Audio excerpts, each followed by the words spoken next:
Welcome to the second episode in a Legendarium series about Rome's Bloodiest family. In Part 2, Royal Brats Come of Age, we will talk about Septimius Severus as emperor. During the early years of his reign, his old brother-in-arms Gaius Plautianus rose to great power, but that brought him into conflict with both the empress and Septimius's eldest son Caracalla. Plautianus would lose this struggle. However, in the aftermath, Septimius realized that his two sons and the heirs to his throne were royal brats, so he decided to reform them by forcing them to join his war in Scotland. In 193, Septimius Severus joined the scramble for power that began with the murder of the mad emperor Commodus. Over the next 4 years, Septimius gave all his rivals a slight case of death. And after taking power, with his wife Julia Domna by his side, Septimius set about rebuilding the empire after 4 years of civil war. Septimius had come to power by being one of several provincial governors with 3 legions under his command. To make sure that no governor could ever challenge him the way that he had challenged his predecessors, Septimius broke up the larger provinces so that no governor would ever command more than a single legion. Septimius also set out to improve soldiers' pay and living conditions. This was important because Septimius had never been popular with the Senate and he relied on the army to keep power. Septimius granted soldiers the right to marry, something they never had before, and rather than live in barracks, soldiers stationed at forts could live with their families. In addition, Septimius expanded the ranks of the army, in part to control the new provinces that he took from the Parthians. And to win the support of the Roman people, Septimius used the loot taken in his conquests to finance a series of lavish games in the Colosseum and the Circus Maximus. Rome had also been devastated by a terrible fire 2 years before Septimius seized power, so he carried out vast repairs and restorations. Septimius put his own stamp on the city, building the Septizonium, a vast facade on the southeast corner of the Palatine Hill. Septimius also built a triumphal arch at the Forum to celebrate his crushing victories over the Parthians in the east. Septimius also built huge temples to Bacchus and Hercules and filled his home city of Leptis Magna with new buildings like an artificial harbor, new baths, temples, streets, and a triumphal arch. Yet, for all his accomplishments, Septimius Severus could not keep peace in his own house. Throughout his rise to power in the Civil War, a brother-in-arms of his named Gaius Fulvius Plautianus stood at his side. Little is known about Plautianus, save that he was from North Africa as well, and probably knew Septimius as a youth. There were even rumors that the two had been lovers as young men. During the civil wars, Plautianus became the new prefect of the Praetorian Guard, and Plautianus took charge of rounding up Septimius's enemies and seizing their properties. However, Plautianus also used his power to dispose of his personal enemies and to add their properties to his fortune, which was growing fast. Plautianus invested this loot in the olive oil trade, making himself even richer.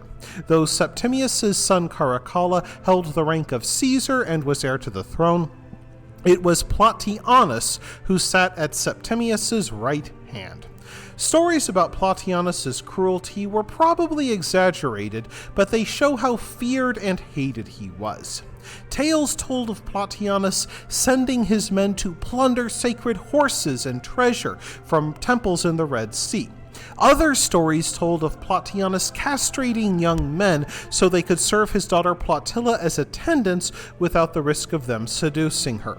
When Septimius tried to promote a rival of Plautianus in the Praetorian ranks, the rival suddenly and conveniently died of poisoning. These stories might be exaggerated, but show how people felt about Plautianus. Any powerful man gains enemies, and Plautianus found one in Septimius's wife and empress Julia Domna. Julia had brought some of her relations from Syria, like Avitus Alexianus and Varius Marcellus, to get important jobs in imperial administration. However, the great power of Plautianus ensured that her relations would never get the best jobs. The empress and the praetorian prefect soon began to whisper to Septimius about each other, with Julia warning Septimius that Plautianus had become too powerful and might try to overthrow him one day. And Plautianus claimed that the empress took other men to her bedchamber. Plautianus went as far as investigating the empress's private life, and even abducted several of the empress's ladies to press them for information on Julia. Fearful of a split in his household, Septimius chose to bless a marriage between his son and heir Caracalla and Plautianus's daughter Plautilla, as a way to unite the two families. Septimius hoped to end the disputes by merging the families and creating a bond based on shared interests. However, things soon went poorly. Caracalla, an arrogant and dissolute young man, hated his new wife and father-in-law, in part because Plautianus was trying to teach him good habits. Caracalla refused to eat with Plautilla or share her bed. Indeed, Caracalla threatened to kill both her and Plautianus when he came to power, giving the prefect very good reason to be afraid. Matters came to a head in 205 AD. There are two very different accounts of how the crisis escalated. In one version, Caracalla bribed 3 soldiers to falsely accuse Plautianus of planning to murder Septimius to prevent Caracalla's rise to the throne. In the other version, Plautianus hired men to murder both Septimius and Caracalla, but they remained loyal to the emperor and reported the plan. Whatever happened, the end result was the same. Septimius Severus called Plautianus in to explain himself. Plautianus must have failed because he was executed and his body thrown into the street to be stomped on, spit upon, and urinated on by an enraged mob. While Septimius later allowed his friend to receive proper funeral rites, very kind of him, Plautilla was sent into exile on the island of Lipari. The winners of the power struggle were Julia Domna, who promoted her relations into positions left empty by Plautianus's retirement by death, and Caracalla, rid of a wife he hated. However, Caracalla's hatred of his former wife endured, and he had her put to death after he took power.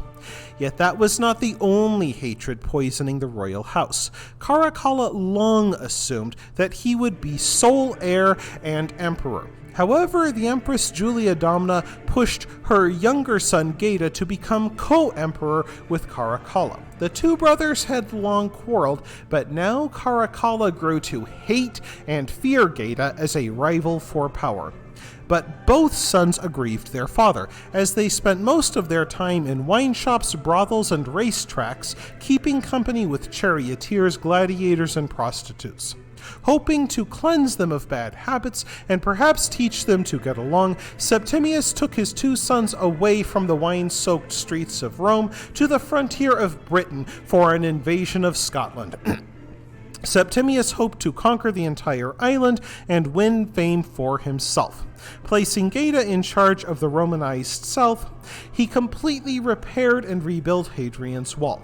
And using the wall as a base, Septimius took Caracalla in a series of campaigns into modern-day Scotland. The Caledonian and Pict tribes used hit-and-run tactics rather than confront Septimius's legions. While the Romans suffered heavy casualties, Septimius forced them to sue for peace in 210 AD. Septimius built a new advanced base at Carpau on the Tay for next year's campaigns and adopted the title Britannicus to commemorate his victory. However, Septimius's conquest of Scotland was never completed. His vicious and ambitious son Caracalla grew weary of the hardships of frontier warfare and longed to take power and go back to the wine-soaked streets he much preferred.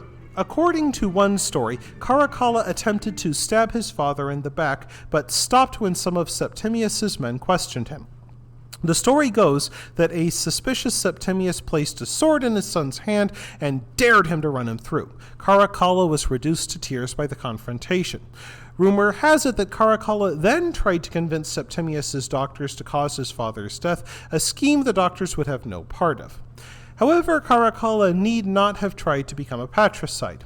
A longtime sufferer from gout, the 67-year-old emperor became dangerously ill. He summoned Geta and Caracalla to his deathbed and gave them some final words of advice. Trust each other, pay the troops, and scorn all other men. His sons followed the second two pieces of advice, but could not follow the first. Though Septimius left Rome larger and wealthier than ever before, he also left it in the hands of two brothers who hated each other. How would things turn out? We'll find out in the next episode. I hope you enjoyed this installment of the Legendarium. If you did, press like. If you want to see more, press subscribe. And if you've got anything to say, let me know in the comments section. Thanks again for joining me, and I hope you have a great rest of the day.